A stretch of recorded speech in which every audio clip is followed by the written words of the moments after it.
कुछ देखते हैं, कुछ याद आता है। सुनाओ तो कहानी लगने लगती है, लिख दो तो अनजानी लगने लगती है। आज सिगरेट खरीदने गया, दुकान में सामने डनहिल का पैकेट दिखा। मैं मालबोरो लाइट पीता हूं। कहानी डनहिल सिगरेट की नहीं है, लेकिन पूरी कहानी में किरदार यही है। बात 90 के दशक की है। तब विदेशी ब्रांड की चीजें भारत में ऐसे नहीं मिला करती थी। तब फॉरेन के माल का कुछ मतलब होता था। नेपाल की सीमावर्ती कस्बे सीतामढ़ी से दिल्ली आने से पहले ही कमलेश्वर के डनहिल सिगरेट के बारे में इतना पढ़ चुका था कि कमलेश्वर का एक अलग आकर्षण था। जी, वो पत्रकारों का जमाना था। लेखक लोग एक दूसरे लेखक लोगों के बारे में लिखा करते थे। होली विशेषांक में लेखकों के बारे में छपा करता था।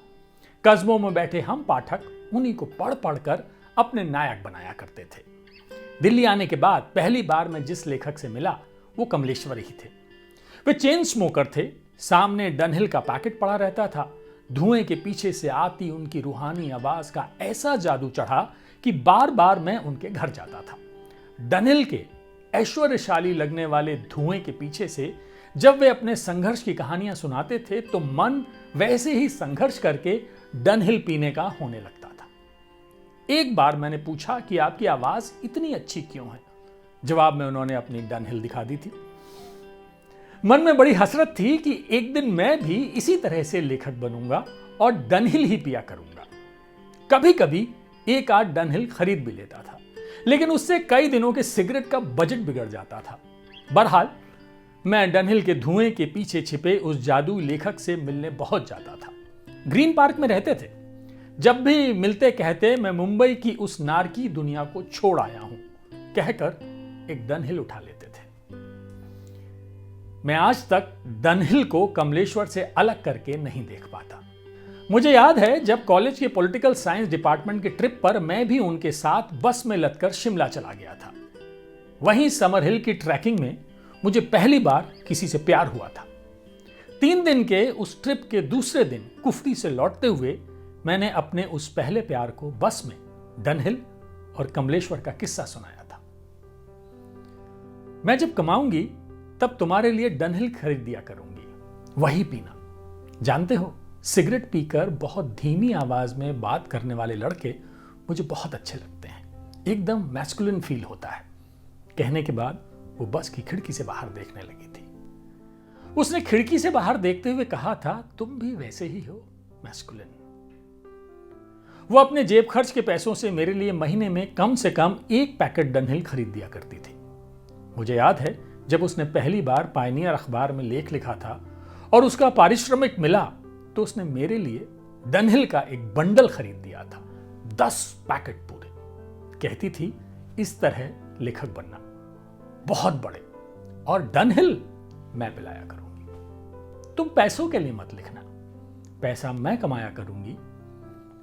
एक दिन love in the time of cholera लिखना। उसको सुबह की जॉगिंग का बहुत शौक था, चाहे कुछ हो जाए, और नए नए स्नीकर्स, स्पोर्ट्स शूज पहनने का। तब नाइकी, रीबॉक के जूते भारत में नहीं मिलते थे, लेकिन नेपाल के पास रहने के कारण हम वही जूते पहनते थे क्योंकि वे हमें सस्ते और टशन मारने वाले लगते थे। मैं जब भी छुट्टियों में घर जाता तो नेपाल में जनकपुर जाता। अपने किसी सामान को कम करके उसके लिए एक जोड़ी जूता जरूर खरीदता था। जानते हो, अपने घर में मैं एक बड़ा सा रैक सिर्फ मेरे जूतों के लिए बनवाऊंगी। एक स्टोर रूम बनवा दूंगा, मैं जवाब देता। हम जो थे उससे ऊपर उठना चाहते थे। डनहिल, रीबॉक उसी दिशा के छोटे छोटे सपने थे। फिर सपनों और हकीकत की ऐसी मिक्सिंग हुई कि सब कुछ गड़बड़ हो गया। वो मुंबई चली गई, मैं दिल्ली में। जीवन के बड़े बड़े सपनों ने हमारे छोटे छोटे सपनों की मासूमियत का कत्ल कर दिया।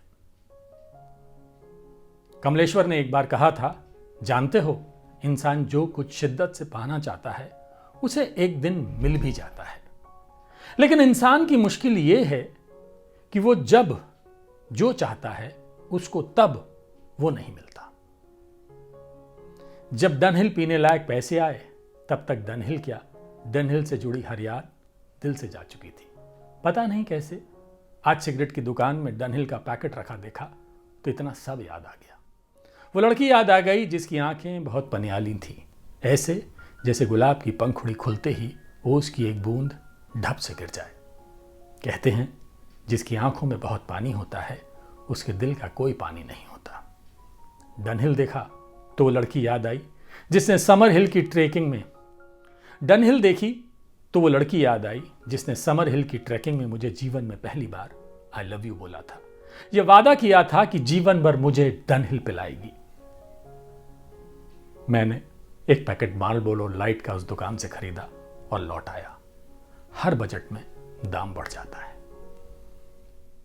यह कहानी दिल्ली विश्वविद्यालय के जाकिर हुसैन कॉलेज के अध्यापक प्रभात रंजन की है। उन्होंने चर्चित कथाकार कमलेश्वर को याद करते हुए यह कहानी लिखी। प्रभात रंजन जी की गिनती हिंदी के खूब लिखने पढ़ने वाले जागरूक लेखों में होती है। बोलेरो क्लास और जानकी पुल नाम से उनका कहानी संकलन छप चुका है। इसके अलावा मनोहर श्याम जोशी पर कई किताबें आ चुकी हैं जिनमें उनसे जुड़े संस्मरणों पर लिखी पालतू बोहेमियन काफी चर्चित रही। प्रभात रंजन की एक पहचान एक आलोचक, अनुवादक व संपादक के रूप में भी है और उन्हें अपने जानकी पुल नामक ब्लॉग पर युवाओं को अवसर देने के लिए भी जाना जाता है।